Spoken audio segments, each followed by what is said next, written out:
होठ पे लाली, आँख में काजल, करिया सूट पहन के झलकावत तड़ू। कि होठ पे लाली, आँख में काजल आ करिया सूट पहन के झलकावत तड़ू। अरे करेजा, हम जानत नहीं तो आरती सभा के लइकन से चक्कर चल रहा, तो काहे खातिर महाराज बनावत तड़ू?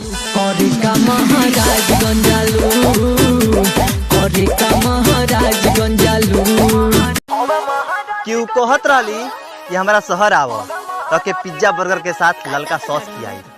कि उ कहत रहली कि हमारा शहर आव पिज्जा बर्गर के साथ ललका सॉस खियाई, तो हमहू कह देनी कि तू हमरे महाराजगंज जिला में आव तो के लिट्टी चोखा के साथ लॉलीपॉप खियाई। कमरिया करेला पालप लॉलीपॉप लागेलू। कि इंटर बीए कैला के बाद अपना मम्मी से रोज हजुराली। कि इंटर बीए कैला के बाद अपना मम्मी से रोज हजुराली। अरे हमार करेजा, हमके देखे के बाद ना हमार घरवा के समझ से रोज सिलाई सीखे जाली।